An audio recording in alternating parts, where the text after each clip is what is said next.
បាទសួស្តីអ្នកទាំងអស់គ្នាថ្ងៃនេះខ្ញុំនឹងធ្វើការ review បង្ហាញនៅរថយន្តដែលកំពុងមានការចាប់អារម្មណ៍ខ្លាំងនៅប្រជាជាតិកម្ពុជាបាទនេះគឺជារថយន្ត Mazda EZ6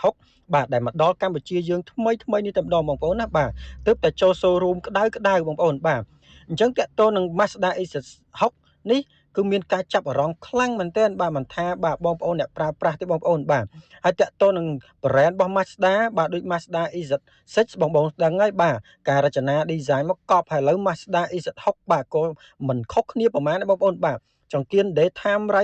running light របស់គេគឺមួយឆ្នោតតែម្ដងបាទហើយតាក់ទងទៅនឹងបាទភ្លើងបាទតាក់ទងនឹងភ្លើងផ្នែកខាងមុខបាទគឺស្អាតបណ្ណាអីគេលេងមកស្អាតហើយសម្គាល់នៅបាទ logo របស់ Mazda ដែលមានភ្លើងនៅខាងមុខបងប្អូនណាបាទហើយពណ៌នេះគឺពណ៌ប្រផេះបាទស្រស់ស្អាតមែនទែនបាទអញ្ចឹងតាក់ទងនឹងបាទត្រចៀកក្តោបរបស់គេគឺគេប្រើលក្ខណៈបាទកាមេរ៉ាបងប្អូនណាកន្លែងត្រចៀកហ្នឹងគឺកន្លែងមើលកញ្ចក់គឺមិនមានការមើលកញ្ចក់ទេបងប្អូនបាទគឺយើងលក្ខណៈកាមេរ៉ាសុទ្ធតែម្ដង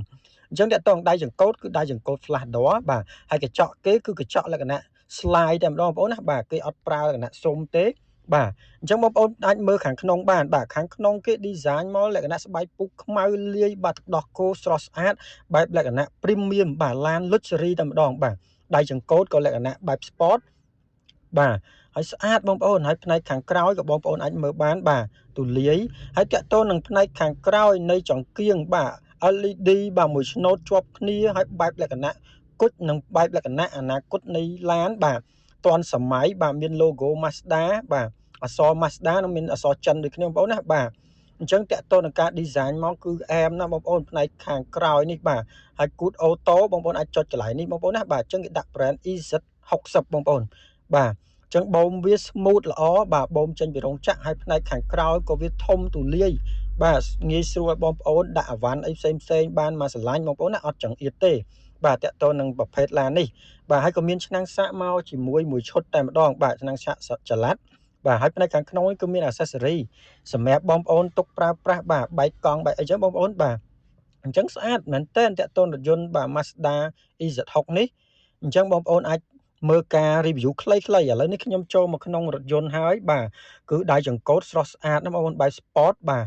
ហើយតាក់ទងនឹងរថយន្តនេះតាក់ទងនឹង spec វាគឺម៉ាស៊ីន 1.5 បងប្អូនបាទជាទូទៅបងប្អូនហើយតែវាលក្ខណៈរថយន្តអគ្គិសនីសុទ្ធរត់បានបាទ600គីឡូនិងមានសាំងបងប្អូនណាមិនមានលាយសាំងជាមួយនឹងអគ្គិសនីបាទមាន3 option បងប្អូនមាន Max មាន Pro ហើយតាក់ទងកញ្ចក់ហ្នឹងដូចខ្ញុំនិយាយប្រាប់បងប្អូនទាំងអស់គ្នាអញ្ចឹងនៅក្នុងនេះគឺគេប្រើកាមេរ៉ាសុទ្ធហើយដៃចង្កូតក៏គេប្រើបាទ logo អក្សរ Mazda ហើយ wireless charge បាទប្រព័ន្ធទំនើបកន្លែងដាក់ដបទឹកបាទកន្លែងនេះអីគឺដាក់អវ៉ាន់បងប្អូនណាហើយតាក់ទងនឹងអេក្រង់កំសាន្តគេរហូតដល់បាទ25អ៊ីងបងប្អូន 5K ទៀតកម្រិតរូបភាពច្បាស់ស្អាតចូលទៅហើយត្រជាក់ចិត្តហ្មងបងប្អូនផាសុខភាពណាស់តាក់ទងរថយន្តបាទ Mazda នេះហើយតាក់ទងប្រព័ន្ធបាទ sensor មកជុំឡានប្រព័ន្ធទំនើបបច្ចេកវិទ្យាថ្មីបងប្អូនណាបាទកៅអីអូតូបាទក្តៅត្រជាក់ massage និយាយទៅមកឆ្ងាញ់ហ្មងបងប្អូនបាទតាក់ទងរថយន្ត Mazda បងប្អូនដឹងហើយទំនើបខ្លាំងណាស់បាទអញ្ចឹងមើលអេក្រង់បងប្អូនណាអេក្រង់25អ៊ីង 5K ផ្នែកខាងលើនេះកញ្ចក់គេអីមើលក៏សិតតែជាកាមេរ៉ាមួយជុំទាំងអស់បងប្អូនបាទអញ្ចឹងខ្ញុំចូលទៅកាន់អេក្រង់កំសាន្ត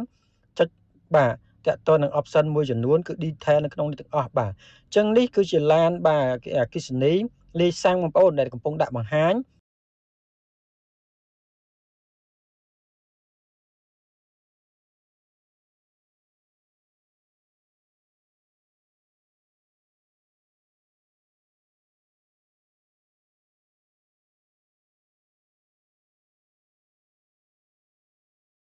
តទៅនឹងការ design ផ្នែកខាងក្នុងគឺស្រស់ស្អាតបាទនេះខាងក្រោយក៏មានម៉ាស៊ីនត្រជាក់បាទកន្លែងម៉ាស៊ីនត្រជាក់នេះយើងអាចសេរីឆ្វេងស្ដាំបាទក្តៅត្រជាក់បានហើយយើងអាចសេរីបើកបិទតាក់ទងនឹង Sky View របស់យើងបងប្អូនបាទនេះឥឡូវខ្ញុំចុចបើកបាទចុចបើកក្នុង Sky View លាតសន្ធឹក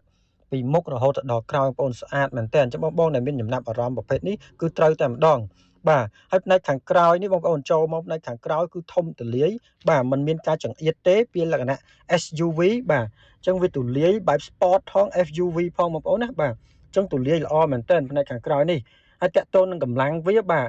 190គីឡូវ៉ាត់ហើយគូតវាអូតូបាទកម្លាំងសាកវា190គីឡូវ៉ាត់រ៉េងអាគុយវាបើកបរបាន600គីឡូណាបងប្អូនបាទអញ្ចឹងស្រស់ស្អាតសម្រាប់បងដែលចាប់អារម្មណ៍